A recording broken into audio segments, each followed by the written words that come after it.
So the topic of this one is just talking about the SCOM roadmap, kind of, and how that changes stuff. And the first one I was going to ask mainly to the panel is just how many of you guys have 2022 set up in your environments, playing with it, using it? I know we've got one that we haven't used as much as many of the other ones, but I'm definitely testing with it and kind of kicking it around. Oh yeah, I was in the beta, so I've been running it for a while. I've seen what's in your session, Bob. I know you very much had a good look at it. You've had a better look than most, I would suggest. Well, Bafna is here now, so I imagine you've had a good look at SCOM 2022 as well. Exactly. Hi, everyone. Hello. Hello.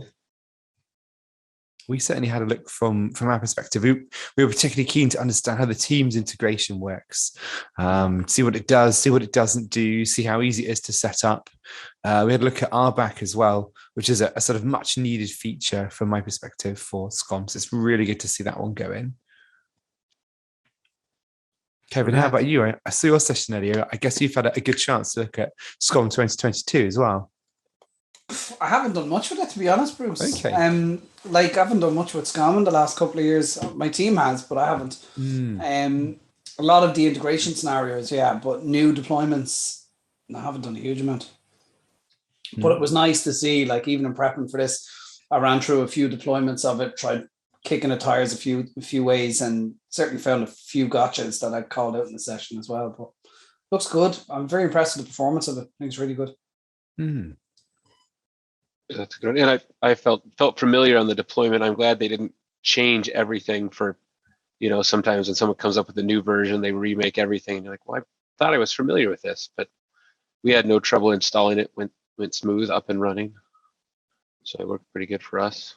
The UI hasn't really changed since 2012. No, not at all. So say something, Dion? Oh, yeah, I was going to say the alert closure feature was quite interesting. That new thing that you can do where you can close alerts even if the monitor's unhealthy. I think that's kind of similar to a feature I saw in the last version where it sort of closes alerts if you sort of take them out of maintenance mode. So it is interesting to see. I mean, that could be quite handy in some cases. Well, at least for some of my things that I've been doing with the management pack developing. So could definitely help. Who remembers the Green Machine management pack? Oh yeah, I remember that. What was that? That was an old school version of doing the same. It turned everything green. So it was the Green Machine. You'd run the script and it would just go through and just reset and everything. And of course the Sky Blue one. Yeah, I remember that one. Yeah. If you closed an alert from an unhealthy monitor, then it will just reopen it again and then and add a comment which you could adjust. Okay. And of course, depending on the customer, you would add something cheeky to it to that comment. Always fun. Bhavna, I'm interested to get your take on the SCOM alert closure feature, the justification for which way around it should be, and what customers were saying, essentially the use cases that went into that feature. Yeah, so I think, like some of you already mentioned, right, there was a certain behavior in 2019 where when the alert was generated, it could not be closed unless the unhealthy monitor was fixed, essentially, or reset, right? And there were a lot of organizations, especially ones who were integrating with third-party tools like ServiceNow, where there were multiple teams involved in that chain, where in case you weren't able to close it without actually fixing the issue, the ticket, for example, in ServiceNow was never allowed to be closed. And this was leading to a lot of inconvenience to the SCOM admins and a lot of confusion for the ticket creators. So what we basically did was go back and provide like the flexibility wherein different customers, depending on how they are using different third-party tools for ticket resolution, etc., are able to choose how they want to handle that behavior. So you can close the alert but you still, if you don't fix the issue, it will eventually pop up again, right? So, but what it does allow with the closure of the alert is for the ticket to be closed and for the admin to then go back and say, hey, fix this, or this is just a monitor which is going to permanently be in this state. So maybe we try to ignore it. So that was kind of the use case. Makes sense. I can see that.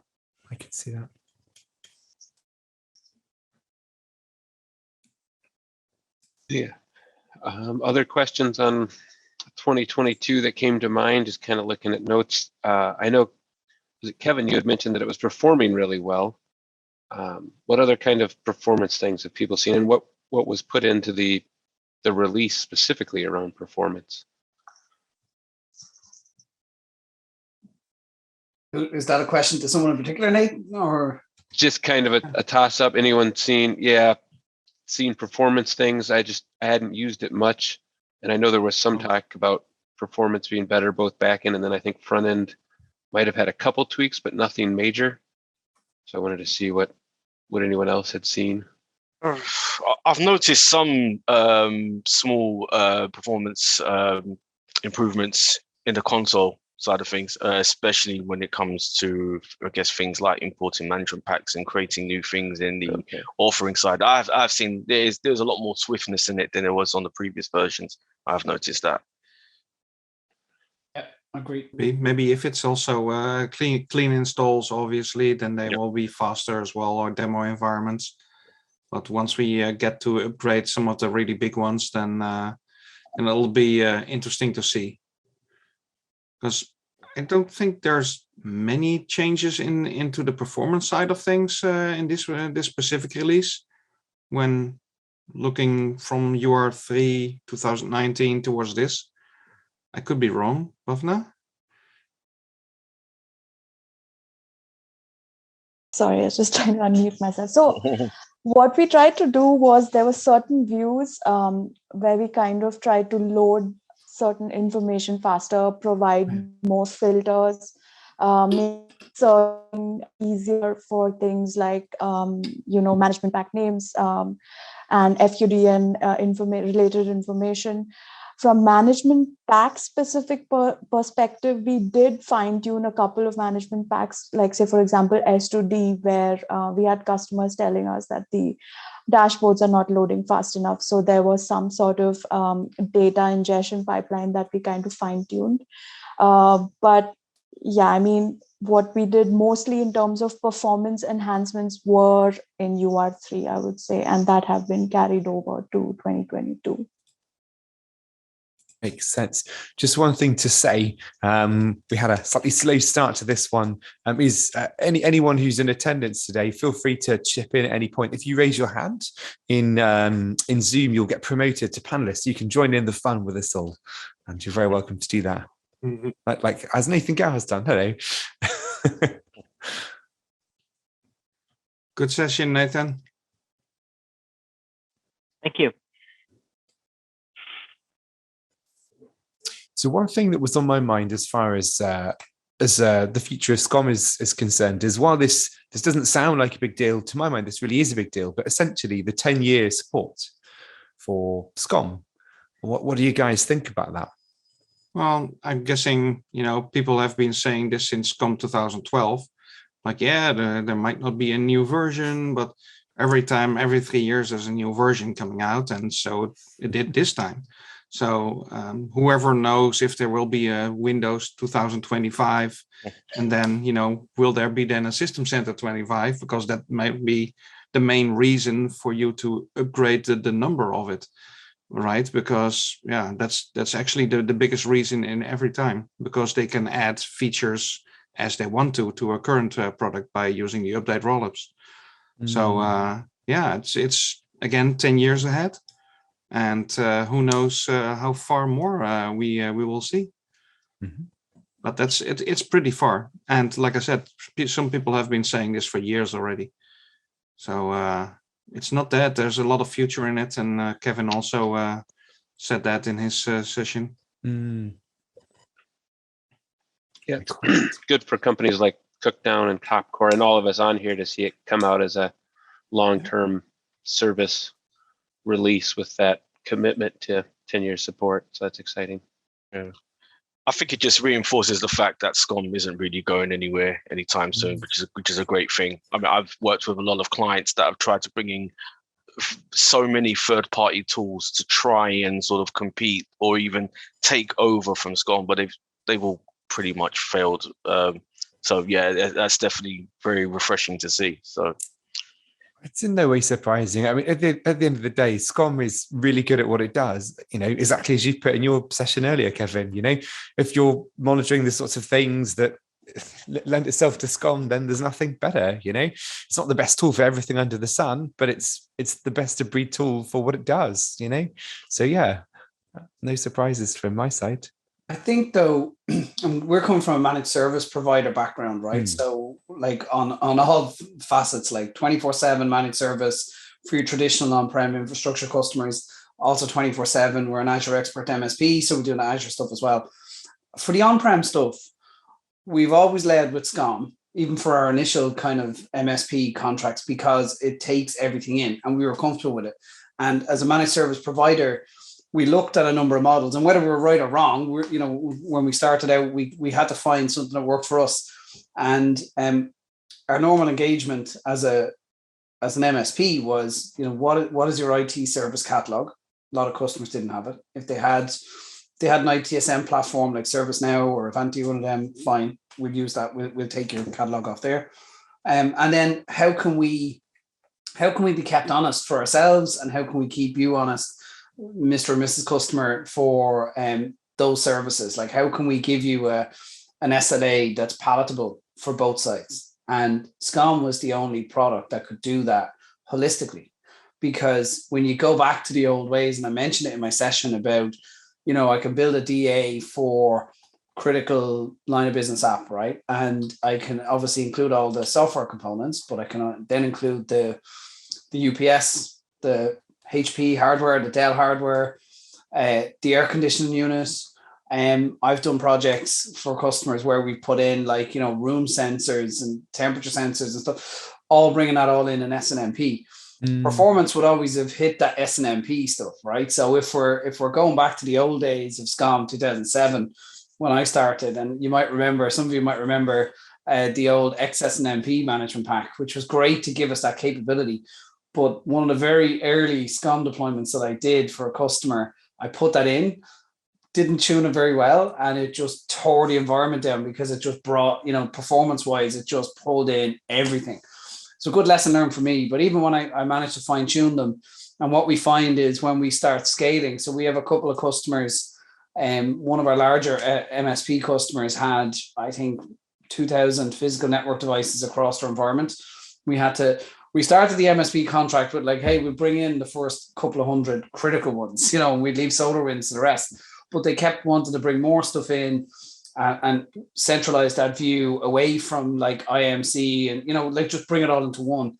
And when we started doing that with SCOM 2012, the performance just got bounced. We ended up with something 15 or 16 servers with gateway servers, with management pools for networking. It was nuts, so that's the only kind of blocker there. But then, and customers will complain about the performance and ultimately look for something else. And we've either lost customers over the years, maybe just financially, with nothing to do with SCOM, or some customers might just insist on another product.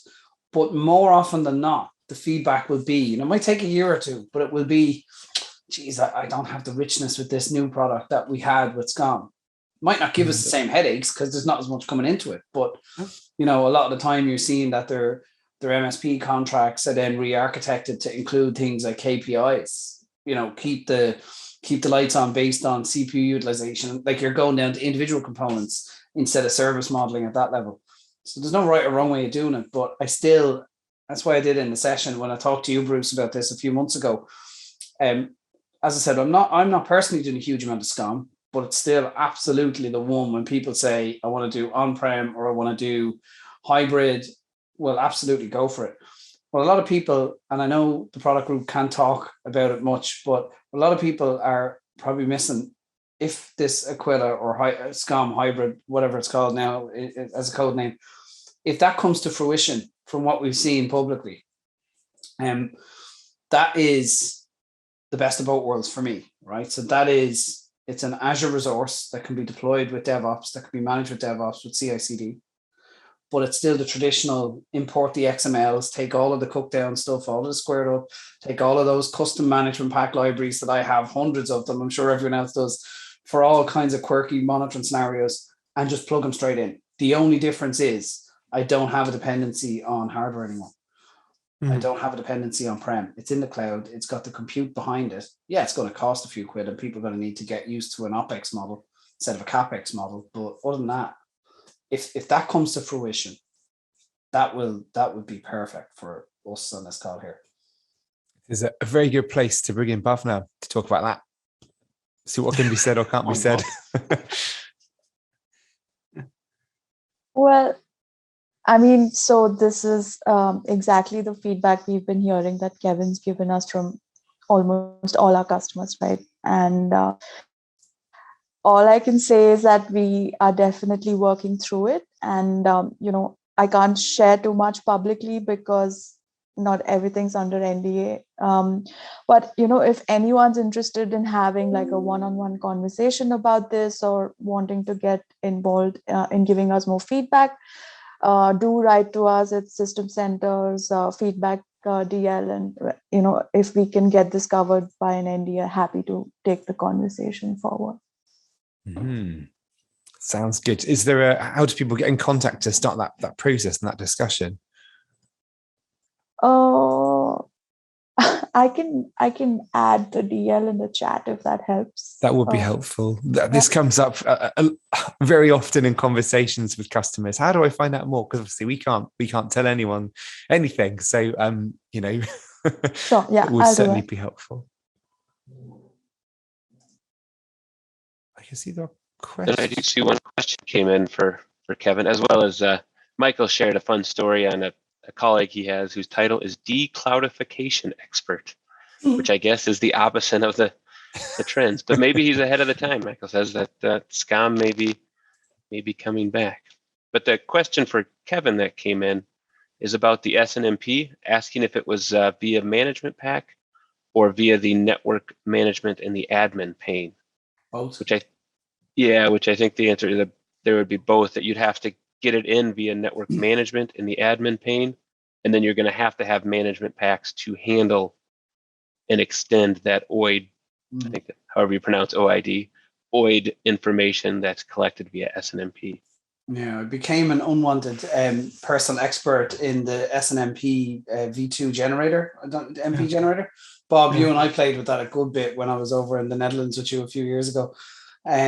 It's really cool, and I got deep into SNMP and OIDs and stuff like that, and it's great, but you still have to watch out. Like, I remember writing a management pack with that tool and my clunky MP authoring skills for Palo Alto devices. A lot of customers asking about Palo Alto, just given some enhanced monitoring scenarios. And it's tough to get that management pack authoring right, because if you pull in the wrong MIBs, you're just gonna blow it over, So I suppose, Neil, to that question, it's a bit of both.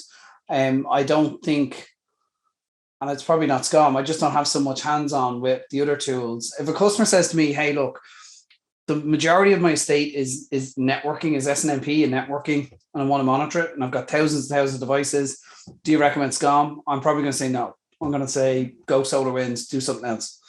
If they say we've got loads of networking, but we've got loads of infrastructure, like servers and cross-platform and all these applications, it has to be SCOM. Maybe it's SCOM with SolarWinds, but then you're moving away from the single platform, and that's not a bad scenario in some cases. Some cases, then you can use dashboards, as I showed in my session, either Azure ones or squared up ones or custom ones like Way, where you can pull in the APIs of those other platforms to at least present the data. But there's no one size fits all. Yeah, personally speaking, jobs to be done mentality. What you're trying to do, use the best tool for that. Whatever that tool is, that's fine. Use that tool. There's the ways of integrating them together or visualizing data from across multiple tools, rather than trying to this sort of insistence to stick everything in a single tool. There is no single tool that will do everything perfectly. No, that used to be the general thought to start with. Move from 20 monitoring tools back to one, and in the end, you kind of end up from 20 going back to 5 or 6. Let's be honest, and then one of them would be SCOM still, and then it all depends on the numbers. Like Kevin also says, like if somebody has like thousands of network devices, and you don't want to ping them, but like really go into SNMP monitoring, then yeah, you might have to reevaluate if this is the best way to do it. But yeah, you could connect it to SolarWinds, or you can have other connectors or multiple dashboards like the ones from SquareUp as well, where you can just pull in data from multiple sources in the end and then display, it in the same screen somehow. Yeah. Yeah. Couldn't agree more. Yeah. So what other questions do you had? One I was going to ask, has anyone played much in depth with like the admin changes, the delegation, and some of those new security things coming out? I know I've just scanned over them and kind of thought, well, back when I was working as an admin, it would have been great to have some people that had like, you can only do these certain features, but you can't, or you have to use your password and different things. But I haven't dived in enough to talk about them. I was going to see if anyone had some favorites. I actually also am going to mention that in my session in I don't know, half an hour, whenever that starts. As in the new features of SCOM. But this one, the delegated admin, is surely going to be one of them. Looking at why somebody is a SCOM admin in some companies. Some companies, they have 1 or 2, and others suddenly have 20 SCOM admins. And why is that? Because they need to manage agents, for example, or a notification channel, or add a password somewhere, and they don't want to do that in the screen from another person. So that leads you to having so many admins while it's not needed. Or like in this case, we can actually filter. So only manage notification channels, or only manage the agents, for example. So that is actually very useful. So I've been playing around with that as well, testing and also integrating it in our training. So I kind of had to. So yeah. That sounds like a great one. Agents is one I know I would have liked back when I was deploying SCOM 2012, because we had to give it to the infrastructure teams so that they could deploy. And part of it, don't play with, don't import and remove management packs. Stop finding what you find online and dropping it in. You're just supposed to install the agents when you do a new build. Mm-hmm. So that's exciting to see. Task delegation should have some benefits too, right? Because you think about it, a SCOM agent runs a system. So effectively, an operator can, any task that they run, they're effectively running an administrative task. So, and every management pack does it different, right? But a SQL management pack, you can take a database offline. Now, do you really want an operator doing that? It's there. They have operator rights. They can do it, right? So to me, there's some huge benefits to that, because we can start locking down who does what. Yeah. Those with great power comes great responsibility kind of things. Oh yeah. Yeah, and there are also some changes in that, in the abilities to run tasks, for example, for operators. There's another feature change there, or an additional option, let's say, to take that away, which is interesting, I think. So I will also mention that in half an hour. Yeah, there's a clear focus, and it's good. It's a clear push, because a lot of customers are thinking, well, most customers are thinking as well, particularly over all the ransomware in the last few years, about security. And I've seen a couple of questions pop in here about TLS and S channel and stuff like that. Nathan, I tried last night. I was going to have a demo of the on-prem Sentinel MP connectivity. I thought, what would be cool if I could show that. And then I saw you had a session later after, not too far after me. So I said, I won't show up my session. But I tried, for example, configuring TLS 1.2 on Windows Server 2022 and SCOM 2022, and it broke. The SDK wouldn't start. And I tried, and I spent about 2 hours in a rabbit hole, and I just went flip it and pull it back out. But it would be nice to have that, because that integration is really good. And if we go back to Nathan's point around the delegation, the new delegated roles, I wouldn't underestimate the read-only SCOM role. Like we've had read-only reporters, right, reporting, but the read-only role is really, really useful, and particularly for anyone who's working as a consultant. So often as consultants, more for me, as I said, in the Azure space now, but it would be useful in the SCOM space. If a customer says to us, hey, look, we want you to review our Azure environment or now our SCOM environment, because we're not happy with it. We've either built it ourselves or somebody else built it. We're just not happy with it. It's not returning value. And our default request is always now, okay, great. We just need, here's a prerequisite document. We just need, read-only permissions. Very easy and stuff like Azure. Now with SCOM, that read-only will give you read-only visibility of everything without breaking anything. We're experienced enough. We're not going to break something, but it's nice to give them that comfort that, you know what, we don't want any kind of administrative level or elevated permissions. We just need to be able to see everything, figure it out, and then we come back to you with a report and then a set of actions where we can come in. In your case, you are an admin already, Yeah. But what for about an auditor? An auditor doesn't know the product, so 100%. Yeah, exactly. And then you've got different. If you look at organizations that have service desk teams, not just one or two people on an IT team, but you might have level 1, level 2, level 3, level 4, working the way up. With your level ones, you want your level ones reacting or having visibility of alerts, particularly if they come into your ITSM platform, but you don't want them going in actioning them, like, oh yeah, hang on a sec, let me RDP or let me stop that service or let me drop that database. No, thanks. We can give them visibility of it without creating custom roles. So I think the read-only one, actually really important one and very useful. Yeah. So I'm going to just jump in real quick there and say the America's keynote is going to kick off here in just a moment. I mean, it's great that we got a rolling conversation. And I'm glad that is a good point on some of the read-only stuff to see. But yeah, it is 4:20 now, and the America's keynote will be kicking off. And I would recommend you check that out for, I think it's Richard Benwell. It is. That will be giving that. Indeed, more SCOM and the cloud. So kind of a continuation of what we've been talking about. Should be good to see. And after that is my session. And after that is more SCOM 2022 stuff. So dig into it again. But thank you for everyone that joined here. Cool. Thanks, folks. Thanks all. Thank you. Thank you. Yeah.